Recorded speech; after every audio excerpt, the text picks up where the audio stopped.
Hello, and welcome to Tales from the House. Today, the 21st of April, in time. What do we have for you today? Well, I've got two events for you today, and I'm going to start with the very first of those.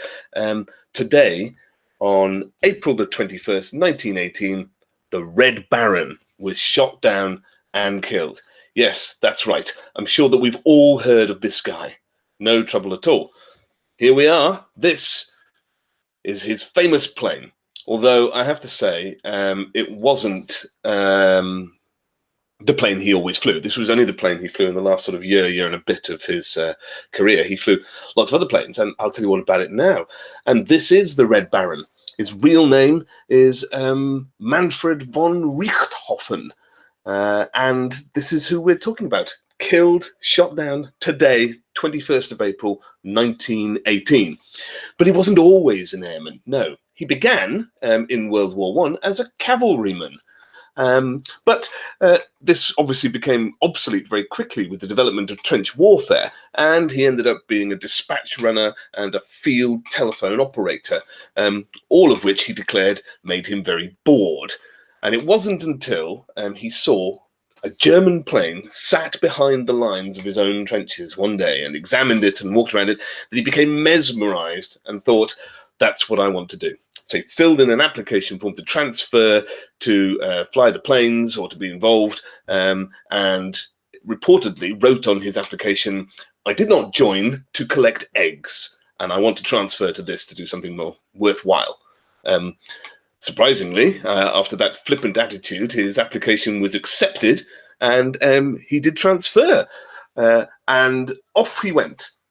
But he didn't fly initially. He was originally just an observer in a plane, and he took photographs and manned the gun at the back here, and that was it. So no flying for him until he had a chance meeting with Oswald Bolker, who was a German flying ace at the time, and he persuaded him that he should become a fighter pilot. So he did. He then went into the training for fighter pilots, which took 4 months. That's all, and off he was out. And by all accounts, he was not a very good pilot. No, he even crashed his first flight. And he was still flying observation planes with two-seaters. So again, he transferred to fighter pilot training in late 1916. This is like more than halfway through the war, and he hasn't even shot anybody down yet, or none that could be attributed to him. And it was here that Baron von Richthofen made his name as a fighter pilot, having been not much use and not much help in the war at anything else up to this point. So here we are. His first confirmed kill comes in September of 1916, when we're only just over 2 years away from the end of the war. And when he downs the British plane, he landed afterwards and went and visited the grave where the pilot was buried, and placed a commemorative stone on it, and then ordered a silver cup, like this. In fact, this is the silver cup that he ordered. Not very big, but it had commemorated the number of confirmed kills he had, and here is the first one, the type of plane that he shot down, and the date he shot it down in. You can see here, you can't quite see the actual date, but you can see here, 9th of 16th, the Vickers 2, and that's his first ever little silver cup trophy. And he ordered a silver trophy for every single one of the planes that he shot down from this point onwards. Here's number 12. He shot down a Vickers 1 on the 11th of December, 1916. And he went on to become the ace of aces. And his collection of silver cups gives you an idea of how many planes he shot down. There you go. I tried to count these. The picture's not the greatest. It's over 50 here. But in actual fact, Baron von Richthofen, the Red Baron, had 80 confirmed kills. And some people suggest that if you add in the unconfirmed kills that other people try to corroborate, that it actually numbers over 100. That is well in excess of anybody on any side in World War I. This guy genuinely was the ace of aces.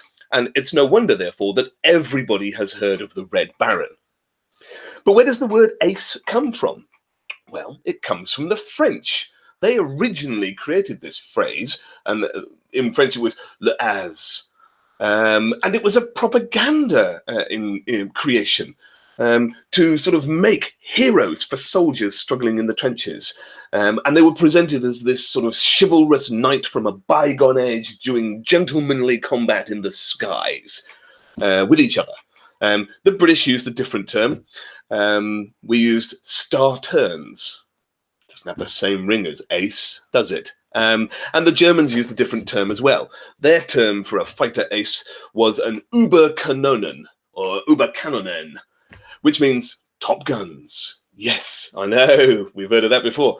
What do you think of that, eh, Maverick? Top Gun is a German fighter ace. There you go.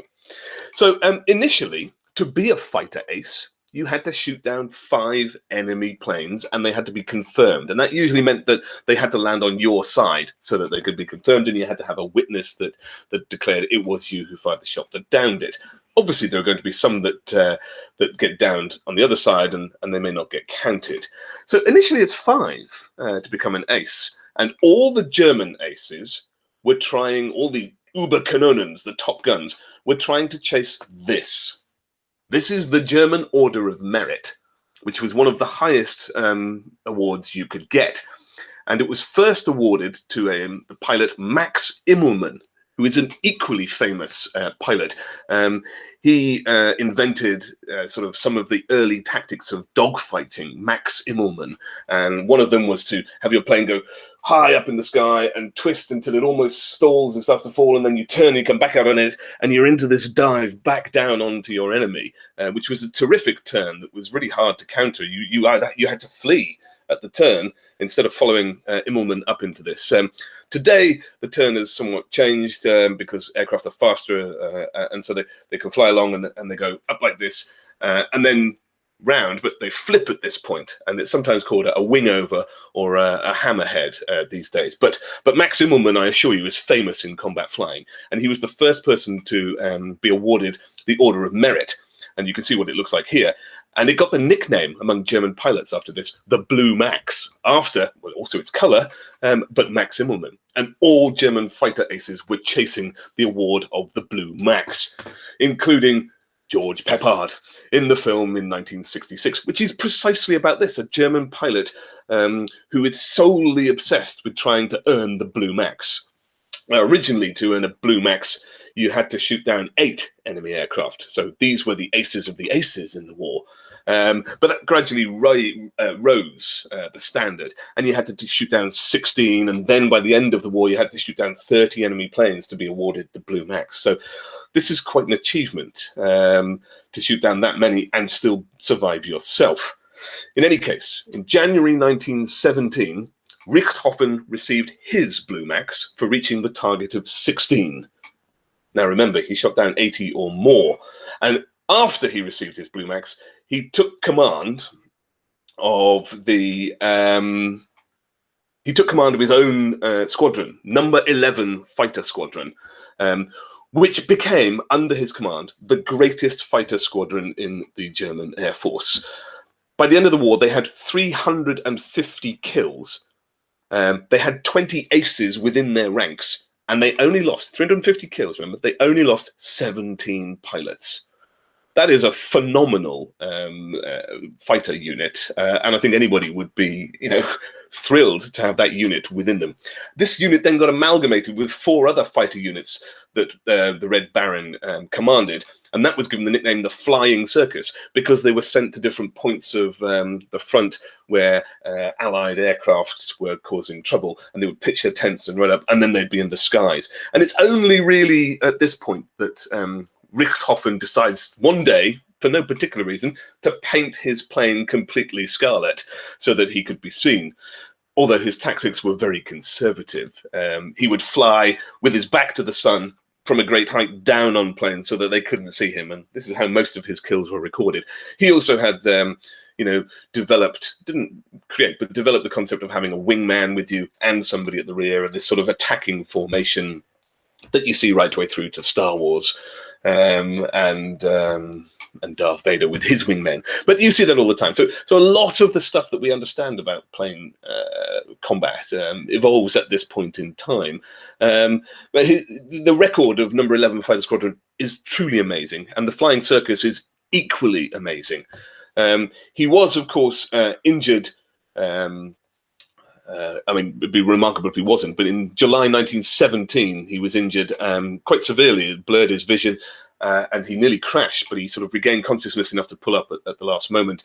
And he had to have multiple operations on his face to remove a shattered skull bone fragments in his face.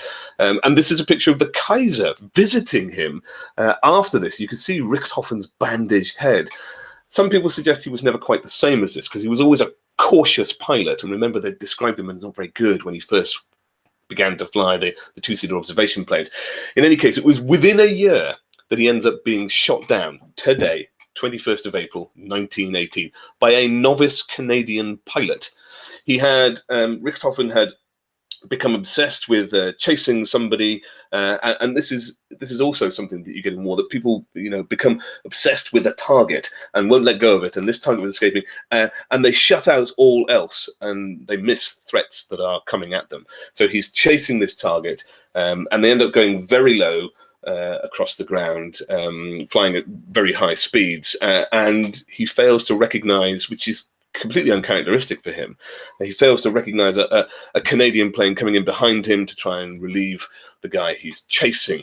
And he's attacked and tries to fly even lower. The Canadian pilot, a chap called Wilfrid May, has to pull up to stop himself crashing, but Richthofen's a better pilot and is now flying very low across the ground, and the fight has taken him over Australian commanded trenches in World War I, and they open fire with everything they've got on the ground, and a shot hits him and kills him, I think through his lungs, possibly through the heart, and he crashes behind Australian trenches. They're there very quickly to get him, and he's pulled out of the plane. And his last reported words are "kaputt," which means broken in German. And you can see here the Australian forces. And if you look carefully at the back, you'll see a sort of Australian type, familiar Australian type hat. But these are his machine guns. This is the wreckage of his plane. And they were thrilled to have, captured this chap here. But, this is why Snoopy in all his tales is flying a Sopwith Camel, because Wilfrid May, who's shot down, or maybe it was the ground troops, people seem to think it was the Australian ground troops who shot him down now, Wilfrid May was flying a Sopwith Camel, and so Snoopy, in his battles with the Red Baron, is always flying a Sopwith Camel. It's not a coincidence. In any case, this is Manfred von Richthofen, who died very quickly after he was pulled from the plane, and you can see he's clearly in quite a state there. But the Australian troops, recognised this chap as a fine warrior and gave him a funeral and a burial with full military honours. You can see this respectful burial here, and you can see here they had a guard of honour, shoot at his burial, and that today was the end of Manfred von Richthofen, the finest pilot of World War I, possibly the finest pilot ever, shot down today by a Canadian novice in 21st of April 1918. There we are. Well, how do we follow that? We follow it with this. The Loch Ness Monster. Yes, that's right. Terrifying beast of the Scottish lakes. Now, what have we got today with the Loch Ness Monster? Because we know it's not real, right? Well, it had long been rumoured, and I want to start with those rumours. Here in the Daily Sketch is the report, the first big report of the Loch Ness Monster. Mr. and Mrs. Spicer were driving up the road past Loch Ness in a car, and they reported seeing a dragon or a prehistoric beast cross the car in front of them with a lamb in its throat, about 25 meters long and about 4 foot body high and an 8 foot neck, and then into the lake and bobble away. And this is incredible. Some dinosaur, obviously. And they reported that this is what happened to them. I have no idea what they had been doing to imagine a prehistoric dinosaur cross the road in front of them. What on earth they think they saw, if indeed anything. But that's where the modern day stories of Loch Ness really begin. And the Daily Mail decided on the back of that terrific story to engage this guy here, a famous big game hunter of the day called Marmaduke Wetherall, to go and find evidence of Loch Ness. And so off he went. And it didn't take him long, a couple of months, until he found footprints of Loch Ness, which he took a plaster cast off and sent to the Natural History Museum and declared, I've got evidence. The Natural History Museum in London received these and dismissed the plaster cast footprints, saying that they were the footprints of a hippopotamus, largely pushed into the ground, probably with a hat stand inserted into a stuffed hippopotamus foot. So he's utterly humiliated, and that's the end of that. Until today, in 1934, this is published. It's a picture. Sorry, this is Marmaduke Wetherall being sent by the Daily Mail up to catch them. It's not that picture that's published. It's this picture, also in the Daily Mail, published today in 1934. It's probably the most famous image of Loch Ness. And if you know anything about Loch Ness Monster, you will have seen this picture, purportedly to show the Loch Ness Monster. And this is the picture that for the next 70, 80, 90 years, we've done 90, yes, just about, almost, has fueled the myth and legend of the Loch Ness Monster, with people trying to find what is in this picture and trying to verify it or disprove it. And it was published today. The picture came from this man, although it was published originally only as the surgeon's picture, and I think you can see that here. London surgeon's photo of the monster. He didn't want to be associated with the picture, and I'll tell you why now. It's this chap here, Robert Wilson, who took the picture, sold it to the Daily Mail, and Nessie mania begins after this. But the picture is not real. Now, there's a museum to Loch Ness. There are several studies that have taken place, including one by the BBC. Several universities have used sonar in the lake. There was even, I think, 2 years ago, a DNA survey of Loch Ness to see if we had any DNA of some prehistoric beast. But the picture is a fake, and this man knew it. Now, how did this come about?